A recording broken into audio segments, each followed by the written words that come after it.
சிவகாசியில் பிரபல ரவுடி கொலை செய்யப்பட்ட வழக்கில் திடீர் திருப்பமாக அவரின் ரகசிய காதலி அதிரடியாக கைது செய்யப்பட்டுள்ளார். பக்காவாக திட்டமிட்டு இன்ஸ்டாகிராம் மூலம் தகவல் தெரிவித்து ரவுடியை தீர்த்து கட்டிய கும்பல் சிக்கியதன் பின்னணி என்ன? இதற்குத்தானே ஆசைப்பட்டாய் பாலகுமாரா திரைப்படத்தில் வரும் பேபி கேரக்டர் போன்று சிவகாசி சுந்தரி போட்ட பக்கா பிளானில் பிரபல ரவுடி வெட்டி கொலை செய்யப்பட்டுள்ளார். ரகசிய காதலுக்கு தடையாக இருந்தவரை ஆள் செட் செய்து போட்டு தள்ளியது அம்பலமானது எப்படி? விருதுநகர் மாவட்டம் சிவகாசி அருகே திருத்தங்கல் ஆலாவூரணியைச் சேர்ந்தவர் சுரேஷ். 27 வயதான இவர் மீது 3 கொலை வழக்குகள் உட்பட பல்வேறு குற்ற வழக்குகள் நிலுவையில் உள்ளன. இவர் ஏற்கனவே திருமணமாகி கணவரை பிரிந்து வாழும் சுந்தரி என்பவருடன் பழகி வந்துள்ளார். பின்னர் இருவரும் திருமணம் செய்து கொள்ளாமலேயே வாழ்ந்து வந்துள்ளனர். இந்த நிலையில் கடந்த 16ஆம் தேதி சுந்தரி வீட்டில் தங்கியிருந்த சுரேஷை 5 பேர் கொண்ட கும்பல் வெட்டி கொலை செய்தது. இது தொடர்பாக வழக்கு பதிவு செய்த மாரநேரி போலீசார் விசாரணை மேற்கொண்டனர். விசாரணையில் கடந்த ஆண்டு மார்ச் மாதம் குணசேகரன் என்ற இளைஞரை கொலை செய்த வழக்கில் கைதாகி சுரேஷ் அண்மையில் ஜாமீனில் வெளிவந்தது தெரிய வந்தது.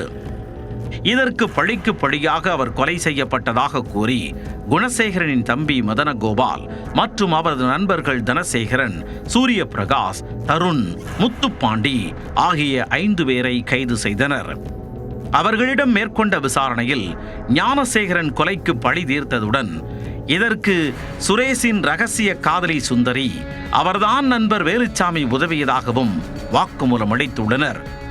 இதையடுத்து சுந்தரி மற்றும் வேலுச்சாமியை கைது செய்து விசாரணை நடத்தியதில் இதற்கு தானே ஆசைப்பட்டாய் பாலகுமாரா படத்தையே விஞ்சும் அளவிற்கு சுந்தரி சதித்திட்டம் தீட்டியது அம்பலமானது.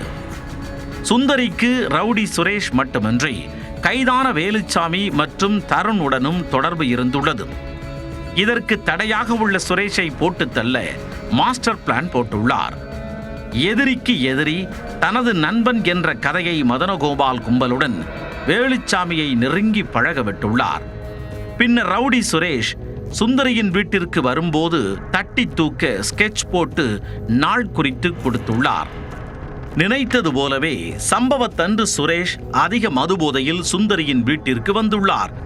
இது குறித்து இன்ஸ்டாகிராம் மூலம் தருண் மற்றும் வேலுச்சாமிக்கு சுந்தரி தகவல் தெரிவித்துள்ளார். அதற்காகவே காத்திருந்த மதனகோபால் கும்பல் ஆயுதங்களுடன் வந்து போதையில் இருந்த சுரேஷை சரமாரியாக வெட்டி கொலை செய்ததாக அதிர்ச்சி வாக்குமூலம் அளித்துள்ளனர். இந்த வழக்கில் சுந்தரி, வேலுச்சாமி உட்பட மொத்தம் 7 பேர் கைது செய்யப்பட்டுள்ளனர். பிரபல ரவுடி சுரேஷ் கொலை வழக்கில் திடீர் திருப்பமாக அவரது ரகசிய காதலியே ஸ்கெட்ச் போட்டு கொடுத்த சம்பவம் சிவகாசியில் பரபரப்பை ஏற்படுத்தியது.